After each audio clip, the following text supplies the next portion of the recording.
मन के हारे हार है और मन के जीते जीत। तो इसको अपने जीवन में कैसे अमल किया जाए? मन एव मनुष्याणाम कारणम बंध मोक्षयो। हमारी चीजें नेगेटिव तरफ क्यों पहले अट्रैक्ट होती हैं?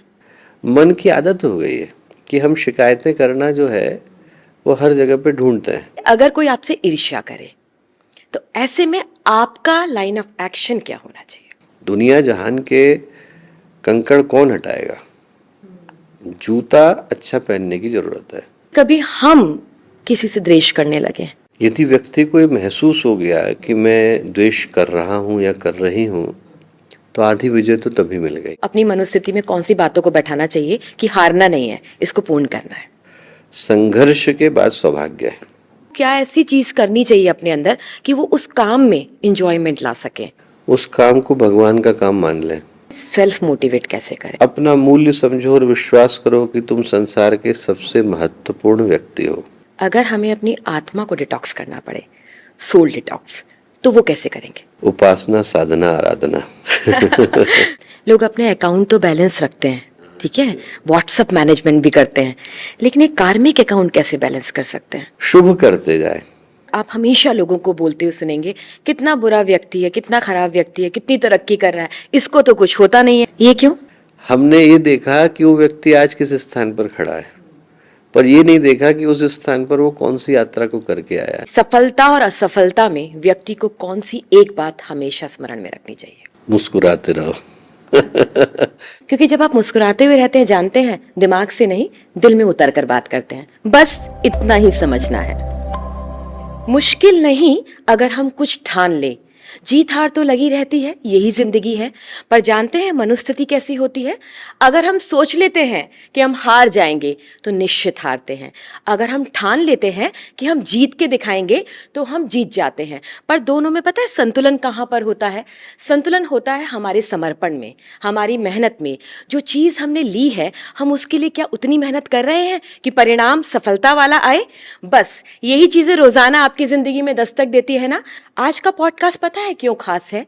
वो बातें होंगी, उनके जवाब लिए जाएंगे जो रोजाना हमारे दरवाजे पे दस्तक दे के पूछती हैं, और हमें वहां पे जरूरत होती है सेल्फ मोटिवेशन की। हमारा लाइन ऑफ एक्शन कैसा होना चाहिए, और जब कोई निराश कर दे तो हमें खुद से कैसे हौसले से खड़े होकर फिर उस काम को करना चाहिए। और इस पॉडकास्ट में हमारे साथ हैं डॉक्टर चिन्मय पंड्या जी, इस विषय पर बात करने के लिए। वो जो भी आपको बोलेंगे उसे लिख लीजिएगा, क्योंकि वो मूल मंत्र बनने वाला है जिंदगी का। क्योंकि हम अंदर से जीत के जब निकलते हैं तो बाहर की दुनिया में जरूर जीतते हैं। अंदर हार जाते हैं तो बाहर की जीत मायने नहीं रखती। मेरा पहला सवाल आपसे है, मन के हारे हार है और मन के जीते जीत। गुरुदेव ने यही कहा था। तो इसको अपने जीवन में कैसे अमल किया जाए? शुरुआत व्यक्ति को कहीं ना कहीं से तो करनी पड़ती है। पहले तो मुझे लगता है कि ये सोचने की आवश्यकता है कि मन हारा तो हम क्यों हारे, और मन जीता तो हम क्यों जीते। क्योंकि हमारे व्यक्तित्व का जो केंद्र है वो मन के पास है। जो चाबी है वो मन अपने पास लेकर के बैठा है। और इसीलिए क्या है कि यदि मन हारता है तो अपने आप ऐसा लगता है कि जीवन में कहीं ना कहीं डिफीट हो गई, हार गए हम लोग। और उसको जगाने के लिए भी शुरुआत वहीं से करने की आवश्यकता होती है। आइंस्टाइन ने एक बड़ा प्यारा स्टेटमेंट दिया था कि जिस कॉन्शियसनेस से प्रॉब्लम्स आती हैं उसी कॉन्शियसनेस से सॉल्यूशंस भी आते हैं। राइट। तो यदि मन बंधन का कारण है, हारने का कारण है, तो वो जीत का भी कारण है। हाँ। मन एव मनुष्याणाम कारणम बंध मोक्षयो। उसी मन के बंधने से बंधन है, उसी मन के खुलने से मोक्ष है। और यदि उस मन को हमें संतुलित करना हो, उसको शांत करना हो, उसके अंदर विश्वास को जगाना हो, तो उस विश्वास को जगाने के लिए छोटे छोटे सूत्रों से बात को शुरू करना चाहिए। पहला तो मुझे लगता है कि एक जो समस्या होती है कि मन टूटा क्यों, हारा क्यों, थका क्यों। टूटा इसलिए, हारा इसलिए, थका इसलिए कि हमने अपने आप से एक्सपेक्टेशन जरूरत से ज्यादा कर ली। बिल्कुल सही। वो या तो हमारी अपनी है या किसी और की दी हुई। अब यदि मेरी क्षमता यहाँ की है पर मैं चाहता यहाँ का हूँ, तो ऑब्वियसली जो नहीं मिलेगा वो व्यक्ति को दुख देगा। बिल्कुल। हम लोग बॉम्बे में थे तो एक सज्जन आए, वो इंडस्ट्रियलिस्ट थे, बोले कि भैया इस बार हमें बिजनेस में बहुत लॉस हुआ है। तो मैंने कहा कितने का हुआ? तो बोले 1 करोड़ का हुआ। तो मैंने कहा अरे काफ़ी हो गया, अगली बार ईश्वर पूरा करेंगे। तो उनकी पत्नी बोली इनकी बात को आप मत सुनना, बोले 15 करोड़ का फायदा सोच के बैठे थे, 14 करोड़ का फायदा हुआ है। तो मन ऐसा है कि 15 करोड़ के फायदे में यदि 14 करोड़ का फायदा हुआ तो उसे 1 करोड़ का नुकसान नजर आता है। तो पहली बात तो यह है कि मन ने किसको हार मानी और किसको जीत मानी। हमारी चीजें नेगेटिव तरफ क्यों पहले अट्रैक्ट होती हैं? मन की आदत हो गई है कि हम शिकायतें करना जो है वो हर जगह पे ढूंढते हैं। तो मुझे लगता है जब सॉल्यूशन की बात करते हैं तो पहला तो यही है कि व्यक्ति अपने जीवन का एक मूल मंत्र ये बनाए कि हम समस्या का नहीं समाधान का हिस्सा बने। बिल्कुल। गुरुदेव के पास क्या हुआ कि एक बार एक व्यक्ति गए और वो बार बार किसी की शिकायत लेकर के गए। तो जब बार बार लेकर के गए तो गुरुदेव ने उनसे एक बहुत प्यारी बात कही। उन्होंने कहा देख ऐसा है बेटा, बच्चों में और बड़ों में वैसे तो बहुत सारे अंतर हैं, पर एक बड़ा महत्वपूर्ण अंतर है। बोले देख बच्चों के पास दाढ़ी मूछ नहीं, बच्चों के बड़ों के पास है। बच्चों के पास पैसा नहीं है, बड़ों के पास है। बच्चों के पास परिवार नहीं है, बड़ों के पास है। जॉब है, नौकरी है। बोले बच्चों के साथ यदि कोई घटना घटती है तो वो सबसे पहले दौड़ करके अपनी मम्मी के पास जाते हैं कि देखिए ऐसा घट गया, आप कुछ करो। बड़ा आदमी ऐसा करेगा तो अजीब लगेगा। बोले बड़ा बनता है जब वो अपनी समस्याओं को सुलझाना जानता है। सिर्फ यदि हम कंप्लेन कर रहे हैं तो वाइनिंग है, पर यदि हमारे पास सॉल्यूशन है तो हम एडल्ट बन गए। तो जो मूल मंत्र है वो ये कि हमें अपनी जिंदगी में समाधान परक नजरिए को अपनाने की आवश्यकता है। प्रॉब्लम्स तो हैं, ऐसा किसी का जीवन ही नहीं जिसके पास प्रॉब्लम नहीं है। तो पहला तो ये सोचें कि हम लोग किस तरफ खड़े हैं, शिकायतों की तरफ खड़े हैं कि समाधान की तरफ खड़े हैं। अब यदि व्यक्ति अपने जीवन में सिर्फ शिकायतें ही ढूंढ रहा है, मम्मी पापा ने ये नहीं किया, टीचर ने ये नहीं किया, सरकार ने ये किया, भगवान ने ये नहीं किया, तो जिंदगी तो बोझ के नीचे दब गई ना। बिल्कुल। मनहूसियत छा जाएगी। व्यक्ति के जीवन में अच्छा घटेगा क्या? और जैसे विचार हमारे होते हैं वैसा वातावरण हम बनाते हैं। पॉजिटिविटी होगी तो पॉजिटिविटी को आकर्षित करेगी, नेगेटिविटी होगी नेगेटिविटी को करेगी। आज के पॉडकास्ट में मैं आपसे ना बहुत ऐसे सवाल करने के लिए बैठी हूँ जो हर इंसान के मन में है, पर वो बोलना नहीं चाहता क्योंकि उसको लगता है लोग उसे जज करेंगे। जैसे अगर कोई आपसे ईर्ष्या करे तो ऐसे में आपका लाइन ऑफ एक्शन क्या होना चाहिए? पहला तो उससे प्रभावित ना हो, क्योंकि यदि प्रभावित हो गए तो हमने ईर्ष्या को विजय प्राप्त करने का अवसर दे दिया। जीती गई वो तो। दूसरा मुझे लगता है कि समझने की कोशिश करें कि उस ईर्ष्या का स्रोत कहाँ से है, आ कहाँ से रहा है, कारण क्या है। और उसके रिस्पॉन्स में ये ध्यान रखें कि न तो हम स्वयं को छोटा समझाने की कोशिश करें। कई बार लोग क्या करते हैं कि दूसरे की जेलसी को जस्टिफाई करने के लिए खुद छोटे होने की कोशिश करते हैं, या फिर उसको छोटा करने की कोशिश करता है। तो मुझे लगता है न विवश होने की आवश्यकता है और न विवश करने की आवश्यकता है। व्यक्ति प्रभावित न हो उससे, और ये सोचे कि यदि हमने प्रभावित होने का अवसर दिया तो जीता कौन? न वो जीता न मैं जीता, ईर्ष्या जीती। जैसा भगवान बुद्ध का घटनाक्रम आता है, वो बैठे थे ध्यान में, एक आसुरी शक्ति थी जिसका नाम आता है मारा, और मारा ने उनके मन को विचलित करने के लिए बहुत प्रहार किए। क्रोध लाए, आवेश लाए, आवेग लाए, कुछ नहीं आया। भगवान बुद्ध जब उठे तो उठ करके मारा से बोले, मारा तू भी जीता और मैं भी जीता। बोले आप जीते हो तो समझ में आया, मैं कैसे जीता? बोले देख तूने प्रहार करने में संकोच नहीं किया तो जीता, मैंने उत्तर नहीं दिया, मैं जीता। तो ईर्ष्या का प्रहार आता है, उसका उत्तर न देना भी उतनी ही बड़ी तपस्या है। विरोध करने वालों के विरुद्ध मेरा अविरुद्ध मौन ही मेरी तपस्या है, स्वामी विवेकानंद ने कहा था। और वो कहने के पीछे का कारण बड़ा स्पष्ट है।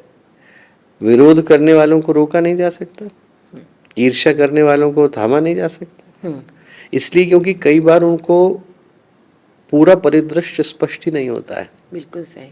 एक पक्ष पे बैठकर हम सोचने लगते हैं। और ईर्ष्या कई बार व्यक्ति किसी व्यक्ति के विषय में आधा जान के ही करता है।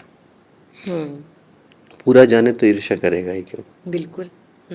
तो आधा जान करके जब ईर्ष्या करी तो उसकी ईर्ष्या को उसी पे ही छोड़ देना ठीक है।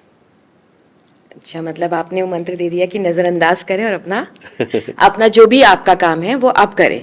युवाओं में ज्यादा है, क्योंकि मैं ये एक प्रश्न मैं इसलिए कर रही हूँ कि जब कॉर्पोरेट की लाइफ है, ऑफिस में लोग जाते हैं, तो ये चीजें उनके अंदर होती हैं, लेकिन इस बात को ना वो एडमिन में कह सकते हैं ना एचआर में, क्योंकि उनको ऐसा लगता है कि बोलेंगे तो कहीं ऐसा ना हो कि हमें उस चीज का कुछ और प्राप्त हो। और अब तो परिदृश्य बदल ही गया है। हाँ। पहले इंटरनेट कहाँ था, अब तो व्यक्ति को यदि अपनी ईर्ष्या प्रदर्शित करनी है तो करने के लिए उसको दूसरे व्यक्ति से मिलने की भी जरूरत नहीं है। पहले तो ये था कि मुलाकात होती थी, दूसरे के चेहरे को, दूसरे के भावों को देखकर समझकर आप जानते थे कि इसको मेरे प्रति ईर्ष्या है। अब तो उतने की भी आवश्यकता नहीं, व्यक्ति को इंटरनेट पर एक मैसेज ही भेजना है।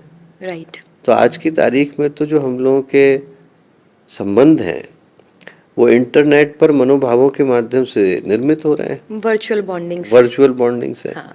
तो ऐसी स्थिति में व्यक्ति को और भी ज्यादा अपनी स्वयं की साइकोलॉजिकल इम्यूनिटी को स्ट्रांग बनाने की जरूरत है। दुनिया जहान के कंकड़ कौन हटाएगा, जूता अच्छा पहनने की जरूरत है, मन को मजबूत करने की जरूरत है, क्योंकि ईर्ष्या कहीं से भी आ सकती है, नकारात्मकता कहीं से भी आ सकती है और कभी भी आ सकती है, हमसे बिना पूछे आ सकती है, हमारे बिना किए आ सकती है। हाँ, अगर मैं इस प्रश्न को यहाँ से यहाँ लेकर आऊं और ठीक उल्टा कर दूं, मान लीजिए कभी हम किसी से द्वेष करने लगे और हमें ऐसा लगे कि ये तो नेचुरल है, लेकिन हो सकता है वो थोड़ा सा अहंकार हो, तो ऐसे में हमें अपने पे क्या काम करना चाहिए, मतलब हमें अपने दृष्टिकोण पे क्या काम करना चाहिए? यदि व्यक्ति को ये महसूस हो गया कि मैं द्वेष कर रहा हूँ या कर रही हूँ, तो आधी विजय तो तभी मिल गई। क्योंकि व्यक्ति को क्या होता है कि जब जेलसी होती है तो उसको जस्टिफाई करने की कोशिश करता है। We are not rational animal, we are rationalised animal. हम लोग सोच विचार के काम नहीं करते, हम लोग कर चुके होते हैं तो उसके बाद उसको जस्टिफाई करने की कोशिश करते हैं। बुद्धि का जो उपयोग है वो हम तर्क को सिद्ध करने के लिए करते हैं। एक बार ईर्ष्या हो गई तो व्यक्ति ये सोचता है कि ये मेरे व्यक्तित्व का अभिन्न अंग है, ऐसा ही होगा, सामने वाले का दोष होगा। तो मुझे लगता है कि उसका उस समय में समाधान तो संभव नहीं। जो समाधान संभव है वो हमारे व्यक्तित्व को ऐसा बनाने में संभव है कि हमारे भीतर से ईर्ष्या और द्वेष जन्म ही न ले। क्योंकि यदि एक व्यक्ति के लिए समाधान ढूंढा गया तो किसी और के प्रति आएगी, उसके लिए समाधान ढूंढा गया तो कहीं और के लिए आएगी, प्रवृत्ति बन जाएगी। और उसका कारण क्या है, कहीं मेरे मन में भाव है कि मैं छोटा हूँ और दूसरा बड़ा है, तभी ईर्ष्या आई। और उसका कारण यह है कि सामने वाले के पास कुछ है जो मेरे पास नहीं है, तभी ईर्ष्या आई। तो उसका जहाँ समाधान है वो ये कि हमें जो मिला उसमें हम संतोष करें और जितना मिला उसके लिए कृतज्ञ हो, ग्रेटिट्यूड रखें। ग्रेटिट्यूड यदि व्यक्ति के जीवन में है तो इससे बढ़ करके समाधान दूसरा कुछ है ही नहीं। हम सोचें आज मैं जिस स्थान पर हूँ, मैं सोचूं मैं बन गया, तो इससे बढ़ करके भ्रम तो और कुछ हो ही नहीं सकता। मैं गिरा तो मेरी माँ ने उठाया, पिता ने संवारा, आचार्यों ने कुछ दिया, टीचरों ने दिया, पढ़ाने वालों ने पढ़ाया, सिखाने वालों ने सिखाया, दोस्तों ने कुछ बताया, जब भटका तो किसी ने हाथ थामा। ये सारी जो चीजें थी इनने मिल करके मुझे वो बनाया जो मैं बन पाया, जिसको हम सेल्फ मेड मैन कहते हैं। ऐसा कुछ है नहीं। सत्य तो यही है कि व्यक्ति अनेकों लोगों के मेहनत और परिश्रम से बनता है, और उन सब के प्रति यदि मेरे मन में ग्रेटिट्यूड है, कृतज्ञता है, तो अपने आप क्या है कि ईर्ष्या का स्थान उसमें धीरे धीरे करके इतना छोटा हो जाता है कि पहले तो वो बोलती नहीं, और यदि बोले तो कोई सुनता नहीं। ग्रैटिट्यूड कैसे किया जाए? छोटी छोटी चीजों से शुरू करें, अपने जीवन की अभिन्न आदतों में उसको शुमार करें, धीरे धीरे करके क्या है उसको हर जगह पर शामिल करें। हमारे जीवन में जो रोज अच्छा घटता है उसके लिए धन्यवाद दें, जिसको जानते हैं उसको धन्यवाद दें, और कई बार जिंदगी में ऐसे घटनाक्रम है जिसमें हम जानते भी नहीं, तब भी ग्रैटिट्यूड तब भी दें।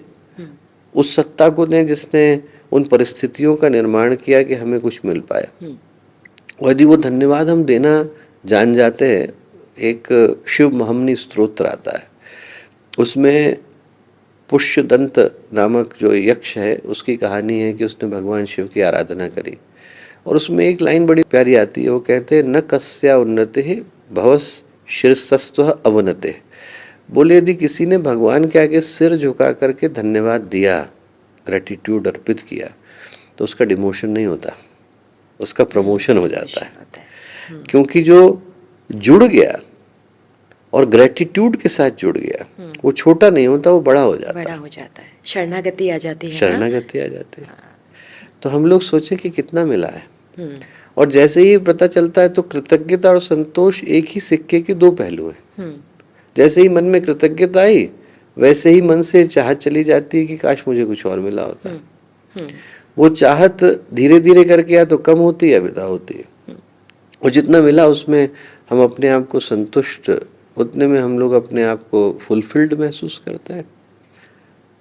उसमें ईर्ष्या का स्थान है ही नहीं। ईर्ष्या आती ही वहां से है जहां पर मेरे मन में कहीं दबी छुपी भावना है कि उसके पास कुछ ऐसा है जो मेरे पास नहीं है। सीखने की जगह हम लोग फिर ईर्ष्या करने लगते हैं। बिल्कुल। और पलट देना चाहिए। बिल्कुल, हाँ। और कृतज्ञता आएगी तो हम सोचेंगे कि हमारे को अपने जीवन में ऐसा क्या लाने की। और दूसरी बात है, सबसे बड़ी बात, कि हमारे मन में भाव ही नहीं आएगा कि उसको कुछ ज्यादा मिला और मुझे कुछ कम मिला। जो मिला वो हमारा अपना कर्तव्य हो। बिल्कुल। और हम धन्यवाद ही देंगे। वो पतंजलि ने योग सूत्र में लिखा है, मैत्री करुणा मुदिता उपेक्षा, कि जो लोग संसार में बिल्कुल शिखर पर हैं, प्रकाश से भरे हुए, उनके प्रति आदर का भाव रखो। जिनके पास प्रकाश है पर थोड़ी अंधकार की संभावना है, उनके प्रति मैत्री रखो। जिनके पास अंधकार है पर प्रकाश की संभावना है, उनके प्रति करुणा रखो। बिल्कुल सही। बुद्ध ने भी से मित्ता कहा है कि विपश्यना के बाद आप मित्ता भेजते हैं उन सभी लोगों को जिन्होंने या तो आपको कष्ट दिया है या आपने उनको दिया है। तो मित्ता से बनाया जाता है कि हम सब पॉजिटिव हो जाएं। सब पॉजिटिव। जब भी कोई व्यक्ति बड़ा काम करने के लिए निकलता है या उसका लक्ष्य एक बड़ा लक्ष्य होता है, ऐसे में बाधाएं आती हैं। बहुत सारे उदाहरण हमारे इतिहास में हैं कि कोई भी बड़ा काम करने निकला है तो उसे अलग अलग बाधाएं आए। ऐसे में उस व्यक्ति को अपनी मनोस्थिति में कौन सी बातों को बैठाना चाहिए कि हारना नहीं है, इसको पूर्ण करना है। दुनिया का ये शाश्वत सिद्धांत है कि यदि हम कुछ अच्छा करने का प्रयत्न करते हैं तो उसमें पहले थोड़ा बुरा होता है। सूरज निकलेगा उससे पहले रात आएगी, बच्चे का जन्म होगा, माँ को कष्ट होएगा, पौधा जो है तभी निकलेगा जब बीज के अंदर से अंकुर फूटेगा। संघर्ष के बाद सौभाग्य है। भगवान शिव को हलाहल पीना पड़ा तो मानवता को अमृत का पान मिला। पांडवों को अज्ञातवास से गुजरना पड़ा तो राज्य का पद मिला। भगवान राम को वनवास से गुजरना पड़ा तो धरती को राम राज्य मिला। ऐसा कोई पथ ही नहीं। गुरुदेव ने इतनी प्यारी लाइन लिखा, सुधा बीज बोने से पहले कालकूट पीना होगा, पहन मौत का मुकुट, विश्वहित मानव को जीना होगा। तो पहला तो मन में ये कहीं गहरे बिठा ले कि जो विष है वही अमृत की राहों को तैयार करता है। यदि जीवन में कठिनाइयां आई हैं तो एक तरीके से वो सौभाग्य के पथ का ही निर्माण कर रही है। दूसरा ये सोचे कि ऐसा कौन है जिसके जीवन में कठिनाइयां नहीं आई। भगवानों के जीवन में नहीं आई। हम सोचे भगवान राम के जीवन की हम लोग यदि तुलना करके देखें, राज्याभिषेक के लिए जा रहे हैं, भारत के सारे राजाओं को आमंत्रण है। हर वो व्यक्ति जो उनके परिवार से जुड़ा था, राज्य के किसी महत्वपूर्ण पद पर था, वो वहां था। कुल गुरु थे, सिखाने वाले सारे के सारे गुरु वहां थे। और अभी अभी तो विवाह करके आए थे तो उनका जो वधू का पक्ष है वो पूरा आकर के बैठा था। राज्याभिषेक के लिए जा रहे हैं और वनवास की आज्ञा हुई। और जितने गर्व और गौरव के साथ राज्याभिषेक के लिए चढ़े, उतने ही शांति के साथ स्मित को लेकर के वो वनवास के लिए गए। भगवान के जीवन में परीक्षा नहीं थी। आदमी के हाथ में समोसा रख दो और हटा लो तो आदमी किलस जाता है। हाँ। छोटी सी चीज जो हमारी थी नहीं, जिसको अभी किसी ने दिया था और उठा करके इधर से उधर कर दे तो व्यक्ति को लगता था हमारा है और कोई छीन के ले गया। और उनका तो राज्य था, हर दृष्टि से वो उसके उत्तराधिकारी थे। बिल्कुल। उसके बावजूद वनवास मिला, उनने उसी गर्व और स्वाभिमान के साथ स्वीकार किया। हर के जीवन में आई। आप ऐसा कौन है, ध्रुव को क्या एक पैर पर नहीं खड़ा रहना पड़ा, प्रहलाद को क्या आग में नहीं कूदना पड़ा, सुधनवा को क्या खौलते तेल के कढ़ाई में नहीं उतरना पड़ा, कबीर को क्या पानी के अंदर डुबोया नहीं गया। इनसे ज्यादा बड़ी परीक्षाएं किसकी हुई होंगी। सत्यवादी हरिश्चंद्र की हम बात करते हैं, यदि हमारे जीवन में वही परिस्थितियां आए तो व्यक्ति के लिए संभालना मुश्किल हो जाएगा।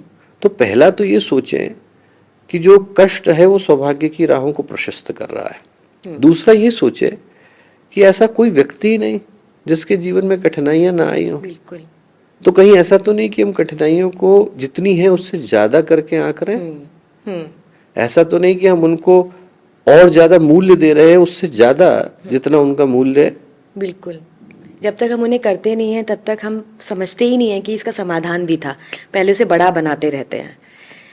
और तीसरा, यदि असफलता आती है तो गुरुदेव ने इतना प्यारा वाक्य दिया, असफलता केवल यह सिद्ध करती है कि सफलता का प्रयास पूरे मन से नहीं किया गया। हाँ। इसका मतलब है कि अभी हमें और मन लगाने की आवश्यकता है। जो बात आप पहले बोले, मन लगाने की आवश्यकता है। मन लगता है, हो सकता है हमने किया हो, पर हो सकता है हमारा पूरा मनोयोग न रहा। और यदि न रहा हो तो दोबारा प्रयत्न करने में कोई दिक्कत नहीं। ऐसा कोई व्यक्ति नहीं जिसने अनेकों बार प्रयत्न किया। अब्राहम लिंकन 15वीं बार में राष्ट्रपति बने, 13 बार उनकी जमानत जब्त हुई। मतलब जमानत जब्त होना किसको बोलते हैं। और then he became one of the most historical presidents. तो ऐसा नहीं है, हर व्यक्ति को उस पद से कहीं ना कहीं तो गुजरना ही है। ज़्यादातर लोग जो इस समय काम कर रहे हैं बाहर या कहीं पर भी, किसी संस्थान में भी, कई बार वो सिर्फ रोज़ी रोटी के लिए और अपने परिवार के पालन पोषण के लिए करते हैं। उसमें उनका इंटरेस्ट फैक्टर या उनके अपना टैलेंट वो सोचते हैं कि वो नहीं उसको जी पा रहे हैं, पर वो काम ज़रूरी करना है क्योंकि ज़िंदगी में जीवन यापन तो करना है। ऐसे में उन लोगों को क्या ऐसी चीज़ करनी चाहिए अपने अंदर कि वो उस काम में इंजॉयमेंट ला सकें, उस काम को अच्छी तरीके से कर सके, प्रोडक्टिव वे में। उस काम को भगवान का काम मान लें। ये सोचें कि भगवान ने हमको इस स्थान पर बिठाया तो ये सोच करके बिठाया कि यही हमारी कर्म भूमि है। एक छोटी घटना है, रहीम थे, रहीम ने एक कविता लिख करके तुलसीदास जी को भेजी और ये लिखा, रहीमन इस संसार में मन चाहे करतार। कि रहीमन को संसार में रख दिया है, मन भगवान को पाने का करता है। दो घोड़े की सवारी कैसे करे सवार। हाँ। संसार में है पर मन भगवान के लिए कर रहा है तो कैसे करें, दो घोड़े को कैसे निभाएं, यही क्वेश्चन है। यही क्वेश्चन है। हाँ। तो तुलसीदास जी ने कविता में उत्तर भेजा। उन्होंने कहा, रहीमन इस संसार में हरि की राखो टेक। जब घोड़े पर चढ़ते हैं तो टेक लगाते हैं। तो उन्होंने कहा, रहीमन इस संसार में हरि की राखो टेक, तुलसी यूं सध जाएंगे दो घोड़े रथ एक। रथ एक होता है, घोड़े दो होते हैं, पर टेक यदि भगवान की लगा लोगे तो हमेशा जो है दृष्टि उसी एक स्थान पर लगी रहेगी। तो हमारे जीपीएस में आप भगवान को डाल लें। हाँ, वो अपने आप ही आपको मैपिंग करते रहेंगे। मैपिंग करते रहेंगे, अपने आप वो कैलिब्रेट होता रहेगा। तो यदि दृष्टि वही है तो काम कहीं पर भी रखा जाए। हर महान पुरुष को किसी ऐसे कार्य से तो गुजरना ही पड़ा जो कि उनकी महानता के तुलना में तो छोटा ही प्रतीत होता। हाँ, बिल्कुल। संत कबीर क्या करते थे, संत रविदास क्या करते थे, पर उससे उनके व्यक्तित्व की महानता प्रकट नहीं होती ना। उनके व्यक्तित्व की महानता उनने क्या किया उससे प्रकट नहीं होती, किस भावना से किया इससे प्रकट होती है। मन चंगा तो कटौती में मन चंगा तो कटौती में गंगा। जहाँ है तो उसको यही माने कि ईश्वर का दिया हुआ दायित्व है। यदि यही कार्य हमें मिला है करने को तो इसे हमें ईश्वर के प्रति समर्पित करके करने की आवश्यकता है। अगर अपने लक्ष्य को प्राप्त करने में हिम्मत टूटने लगे, घबराने लगे, मानव है, जरूर होगा, तो ऐसे में सेल्फ मोटिवेट कैसे करें। हम दूसरों से उम्मीद करते हैं वो हमें समझाए, पर ऐसे में अगर हम अपने आप को सेल्फ मोटिवेट करें तो कैसे करें। छोटा कदम उठाएं, पर उठाएं जरूर। जैसे एक कहानी सुनाता हूँ। ठीक है। बच्चा था, दादाजी के साथ जा रहा था। अंधेरा हो गया, धुंध धुंध छाई हुई थी, तो डर रहा था। दादाजी का हाथ पकड़ा हुआ था पर डर रहा था। तो उसने दादाजी से कहा कि दादाजी डर लग रहा है। दादाजी का, क्यों डर लग रहा है। बोले, कुछ दिखाई नहीं पड़ रहा। हाँ। बोले, कितना दिखाई पड़ रहा है। बोले, बस 1-2 कदम का दिखाई पड़ रहा है। तो दादाजी बोले, उतना तो रखो। उतना तो चलो। हाँ। तो जितना दिखाई पड़ रहा है व्यक्ति उतना चले। आज मौका भी है इस कहानी का। तो जितना व्यक्ति को लगता है कि इतने में मैं कॉन्फिडेंट हूँ उतना करें। ये संभव है कि पूरा एवरेस्ट हम लोगों के लिए एक बार में लांघ पाना संभव ना हो सके, पर जितना ईश्वर ने दिया आज की परिस्थितियां गवारा करती हैं, उतना तो व्यक्ति एक कदम जरूर आगे बढ़ाने का प्रयत्न करे। तो हिम्मत टूटे तो पहले तो ये सोचे, दूसरा ये सोचे कि हमारे जीवन के जो अच्छे क्षण थे वो क्या थे। अपने को वैसे ही समझाने की कोशिश करे जैसे यदि हमारा दोस्त तकलीफ में होता है तो उसको हम सलाह देते हैं। बिल्कुल। तीसरा जो गुरुदेव ने कहा, अपना मूल्य समझो और विश्वास करो कि तुम संसार के सबसे महत्वपूर्ण व्यक्ति हो। Unique soul. Unique soul. अपने अंदर की जो प्रेशियसनेस है उसको व्यक्ति न भूले। जब वो याद रहती है तो व्यक्ति को ये भी समझ में आता है कि आज मैं जिन परिस्थितियों में हूं वो मेरे व्यक्तित्व के मूल्य के विपरीत है और मुझे यहाँ से हटने की आवश्यकता है। राणा प्रताप वर्षों तक भटकते रहे, घास की रोटी भी खानी पड़ी। बिल्कुल। पर उससे उनके जीवन में और भी ज्यादा करने का भाव जगा। मैं ये नहीं हूं। चाहते तो भूल गए थे लोग राणा प्रताप। हाँ। चाहते तो वहीं पर सोचते कि मुझे यहीं अपने जीवन को आज समेट लेने की जरूरत है और आराम से सुरक्षित थे उस जगह पर। उस जगह पे सुरक्षित थे। पर राणा प्रताप ने अपने अंदर के राणा प्रताप को जगाया। तो हमें याद रखने की आवश्यकता है कि वो हमारे भीतर विद्यमान है। वो संभावना, ऐसा कोई व्यक्ति नहीं, जैसे अंगार पे धूल चली जाए तो उसकी आग थोड़ी बुझ जाती है, धूल हटाने की जरूरत है। वैसे ही क्या है, अपने ऊपर चढ़ी हुई धूल को हटाने की जरूरत है।